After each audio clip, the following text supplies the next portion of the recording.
This video is brought to you by me. This is like my second video. I don't have sponsors yet. Like, share, and subscribe! So a lot of Warhammer fans have been wondering for a while if we'll get to play the Kislev faction. I find this to be an obvious yes. If they're fully fleshing out minor factions like Norska and the Vampire Coast, it would be a missed opportunity to do a fantastic faction like Kislev. I am more interested in when we will get to see the Kislev faction, and I have a theory on when this might be. Each Total War Warhammer game starts with 4 new factions, plus an extra faction for pre-orders. In Warhammer 1, the pre-order faction was Warriors of Chaos, and in Warhammer 2, it was Norska. I believe that Kislev will similarly be a pre-order race. The only confirmed races for Total War Warhammer 3 are Chaos Dwarves, Ogres, and Demons of Chaos. I strongly believe Cathay will be the 4th race, and Kislev will be a bonus pre-order race, which will be available early to people who already own Warhammer 2, just like Norska was, but let's hope that this time it doesn't take them 8 months to make it playable once Warhammer 3 comes out. With 3 evil races being released, they must have at least one good race planned for the release. If Kislev is involved in Warhammer 3, they might have to adjust the map a little bit. They moved around a lot of land and sea for the Vortex and Mortal Empires maps in Total War Warhammer 2, and I'm sure they'll shift around some things for whatever map we're going to get in Warhammer 3, especially if they plan to have Kislev. Otherwise, they'll be in a corner by themselves and have a terrible time conquering anywhere, or they might just involve the Northern Waste and Uncles so that they can expand north. I expect in the campaign map, Kislev will be a challenging and fun faction to play. Its location is a difficult starting position. To the south you have the Empire, to the north you have Skaven, Norska, Dwarves, Warriors of Chaos, and likely Beastmen and Demons of Chaos. It is a busy area, and you'll likely be under constant attack. With so much chaos nearby, I expect anti-corruption skills and buildings to be easy to get early on. Kislev are well known for the cavalry hit-and-run tactics, so they might have bonus to the assault unit skill. They might even have the Scorched Earth tactic that we saw in Total War Attila. What kind of legendary lords can we expect? The 2 most obvious starting lords would be Tsar Boris and Katerin, the Ice Queen, Bringer of Winters, the original Frozen. Tsar Boris is a melee-focused character, well known for riding his polar bear into combat. A lot of people think Kislev has a lot of bear cav, but this is not accurate. Boris is the only one who rides a bear, but with it being such a popular fan idea, he might get a regiment of renown or something. The Ice Queen is a fearsome caster in her own right, wielding the lore of ice exclusive to Kislev. This magic is drawn from the land and can be used to create barriers or freeze their enemies. Since they fleshed out the lore of Deep for the Vampire Coast, I'm certain they'll do the same for Kislev. If they don't, I'll refuse to let it go. I expect one of the legendary lords will have a starting position in Kislev, and the other might be nearby, but not in Kislev, to make for slightly more interesting starting locations.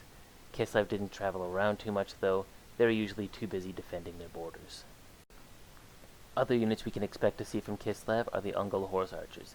These are fast cav from North Kislev, who are as topless as the Norscan warriors from the frozen wastelands of the north. They'll be a nuisance to deal with, like all light cav with bows or spears. Next, we have the famous Winged Lancers. They are some of the best light shot cav in the old world, and I would expect these boys to be almost as good as the Wood Elf Wild Riders. They form the bulk of Kislev's army and are its first defense. Next, we have the crowning jewel of Kislev's military, the Griffin Legion. These are high-ranking nobles who often lend assistance to the Empire, but run back to Kislev to defend their homelands in time of war. They should be the best light shot cav in the game. They're like Winged Lancers, but better in every respect. The infantry is pretty basic. It consists primarily of Kosar, which are a bow unit capable of holding their own in combat. Like all of Kislev, they're lightly armored, but they pack a heck of a punch. Crumble Guard are the heaviest infantry they have. Elite Guard infantry outfitted with heavy armor and a halberd. Bodyguards to the Tsar and Tsarina. They'll have the best holding power for infantry. Other units that weren't in their very limited roster, but existed in their lore, were the War Wagon. These looked like wagons, but operated like a chariot. In the back, there would be small cannons or men holding handguns. Mobile light artillery could be devastating in many situations.